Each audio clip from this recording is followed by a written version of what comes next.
আসসালামু আলাইকুম, welcome to my channel Afroza শখের রান্নাঘর। বন্ধুরা কেমন আছো সবাই? আশা করি সবাই ভালো আছো, সুস্থ আছো।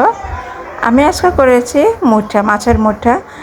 মানুষ সাধারণত চিতল মাছের মুঠা করে থাকে, তবে আমরা চাইলে যে কোনো মাছ দিয়ে মুঠা করতে পারি, তবে এক এক মাছের এক এক রকম স্বাদ। তো আমি আজকে করেছি কাতল মাছের মুঠা। তো চলো বন্ধুরা, আমি কাতল মাছের মুঠাটা কীভাবে করেছি তোমরা সম্পূর্ণ ভিডিওটি দেখতে থাকো আর লাইক কমেন্ট করে জানাবে। আর যারা আমার চ্যানেলে নতুন, প্লিজ সাবস্ক্রাইব করে দেবে এবং আমাকে সাহায্য করবে। চলো বন্ধুরা, চলে যাবো এখন আমি রান্নার মূল পর্বে। আমি এখানে মাছগুলো প্রথমে সেদ্ধ করে নেব। পানি দিয়েছি, দিয়ে দিলাম মাছের টুকরাগুলো, দিয়ে আমি এটাকে ভালোভাবে সেদ্ধ করে নেব। সেদ্ধ করে নিয়ে আমি এটাকে ভালোভাবে কাটা ছাড়িয়ে নেব, যাতে করে মাছের মধ্যে কোনো কাটা না থাকে। মাছের কাটা বাছা হয়ে গিয়েছে। এখন আমি এর মধ্যে একটু একটু করে সব মশলা দিয়েছি হলুদের গুঁড়া, সামান্য জিরার গুঁড়া, কাঁচামরিচ এবং পেঁয়াজ আর লবণ দিয়ে আমি ভালোভাবে এটাকে মাখিয়ে মিশিয়ে নেব। ভিউয়ার্স, এখানে তোমরা চাইলে একটু চিলি ফ্লেক্সও দিতে পারো, তবে আমি চিলি ফ্লেক্সটা দিইনি, আমি কাঁচামরিচটাই ব্যবহার করেছি। দিয়ে দিলাম আমি এখানে চা চামচের 3 চামচ আটা। এখানে এটা আমি দিয়েছি বাইন্ডিংয়ের জন্য, আটাটা দিয়েছি। আর দিয়ে দেবো এখানে 1 চা চামচ কর্নফ্লাওয়ার, যাতে করে এটা ভাপ দেওয়ার সময় বা ভাজার সময় খুলে না যায়। এখন আমি এটাকে মুট করে বানিয়ে নেব। আমরা যেভাবে বানাই সেভাবেই কিন্তু এটা মুট করে নেব, লম্বা শেপে। এইভাবে আমি প্রতিটা মুঠা বানিয়ে নেব। এখন আমি এই মুঠাগুলো আমি ভাপ দিয়ে নেব বা সেদ্ধ করে নেব। আমি পানিটা একদম টকবক গরম করে নিয়েছি, আর এর মধ্যে দিয়েছি চা চামচের 1 চামচ সয়াবিন তেল। তেলটা দিলে হবে কি, মুঠাটা সুন্দর সফট থাকবে, ভিতরে একটু জুসি থাকবে, খেতে ভালো লাগবে। আমি একদম বলকানো পানির মধ্যে দিয়ে 3-4 মিনিটের মতো ভাপ দিয়ে এটাকে আমি উঠিয়ে নিচ্ছি। আমি এটা উঠিয়ে নিয়ে ঠান্ডা করে দেন আমি এটাকে ভেজে নেব। তো ভিউয়ার্স, কেমন লাগছে তোমাদের, তোমরা অবশ্যই কিন্তু জানাবে। এদিকে তেল গরম হয়ে গিয়েছে, মুঠাগুলোও ঠান্ডা হয়ে গিয়েছে। এখন আমি খুব আলতো করে এগুলোকে ভেজে নেব। সাবধানে একটু ভেজে নিতে হবে, বেশি নাড়াচাড়া করা যাবে না, যাতে করে ভেঙে না যায়, সেদিকে একটু খেয়াল রাখতে হবে।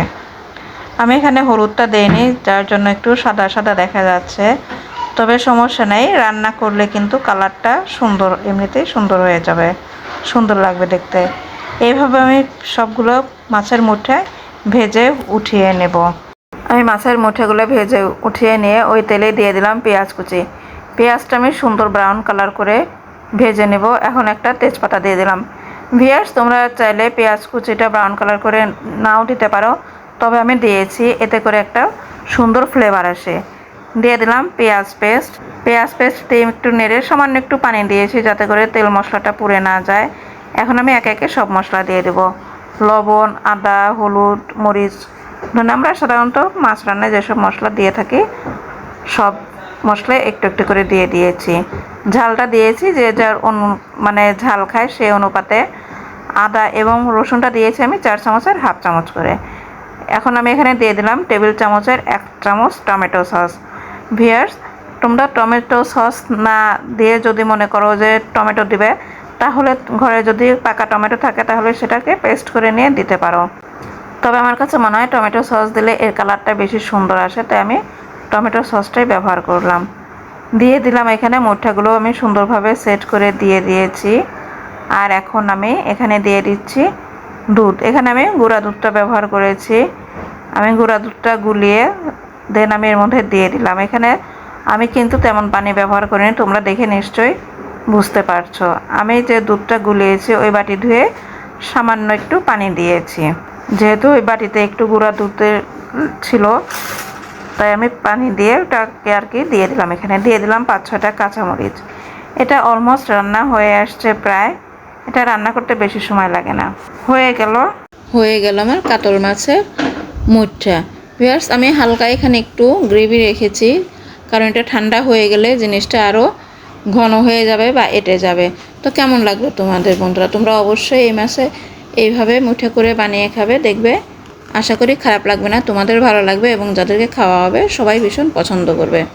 তো বন্ধুরা, আমার এই ভিডিওটা যদি তোমার এতটুকু ভালো লেগে থাকে তাহলে প্লিজ লাইক কমেন্ট করো এবং শেয়ার করে দাও। আর যারা আমার চ্যানেলে নতুন প্লিজ তারা সাবস্ক্রাইব করে পাশের বেল আইকনটি বাজিয়ে দেবে, যাতে করে আমার রান্নার প্রতিটি ভিডিও নোটিফিকেশনে তোমরা প্রথমে পেয়ে যাও। আশা করি তোমরা আমাকে সাহায্য এবং সহযোগিতা করবে সামনের দিকে এগিয়ে যেতে। আল্লাহ হাফেজ।